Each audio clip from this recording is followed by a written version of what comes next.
Welcome. Today we are continuing with paper 2, part 2, question 4a. State the teachings of Jesus on the role of the Holy Spirit. 7 marks. The Holy Spirit would be an advocate.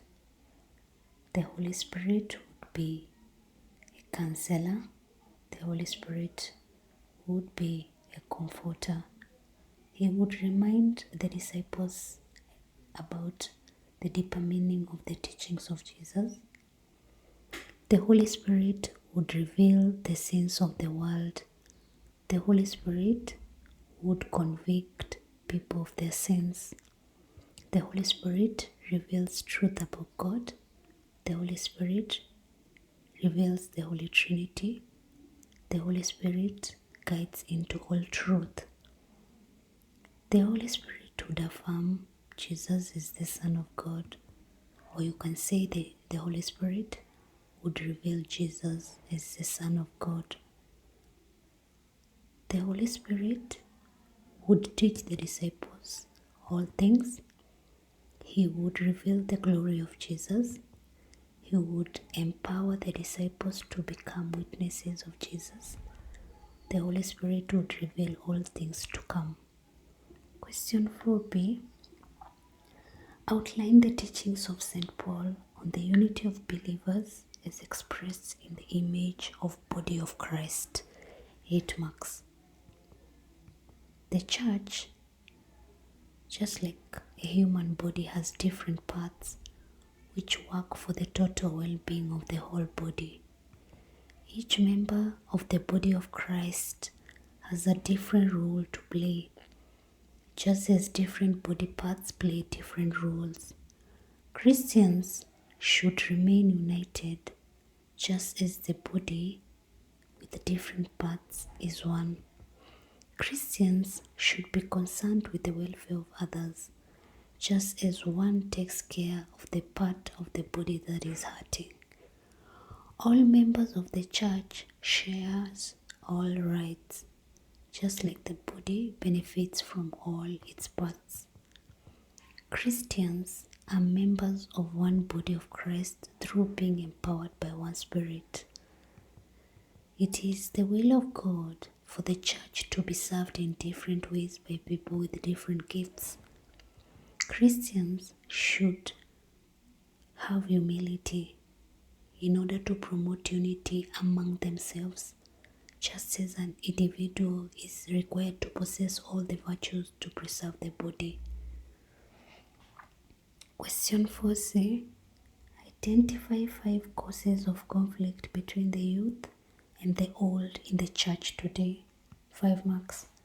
Mode of dressing, language, controversy over the kind of music, issues related to sex, issues related to marriage, rigidity in biblical interpretations, controversy over the observance of rituals.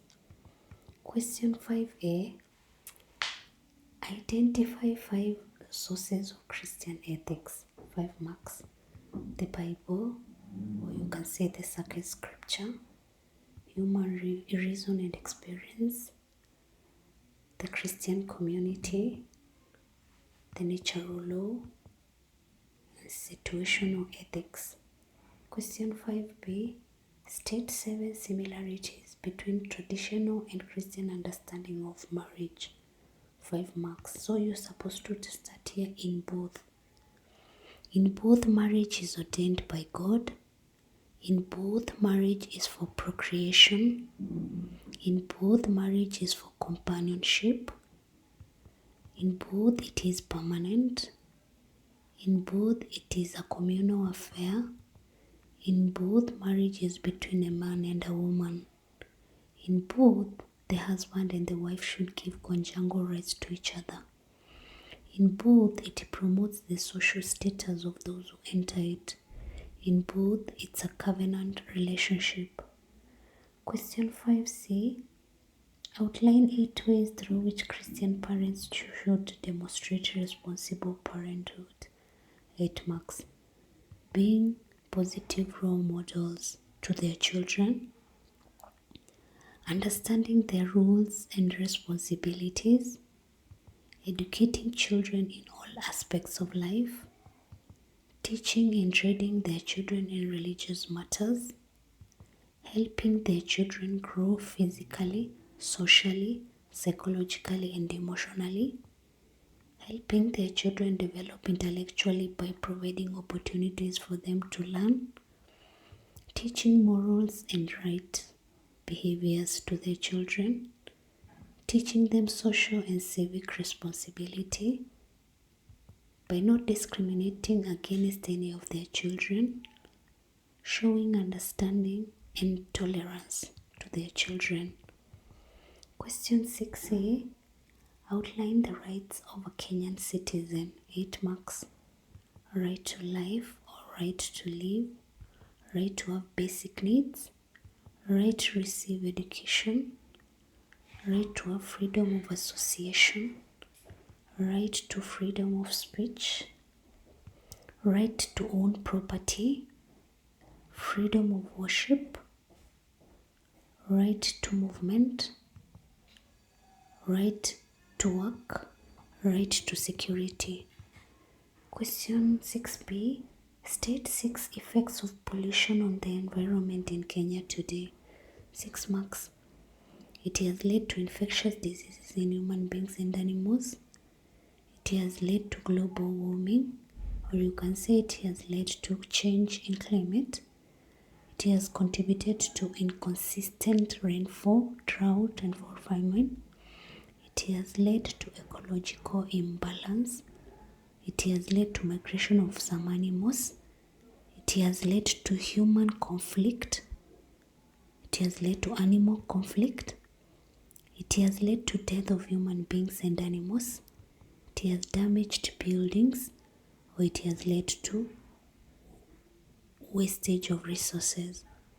Question 6a. Explain the causes of poverty in the society today. 7 marks.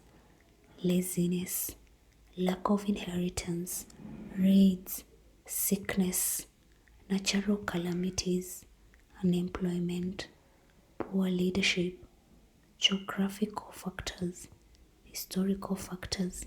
Did you understand? Kindly let me know in the comment section below. Let me know also what video you can look at tomorrow. Thanks a lot for subscribing and listening to me.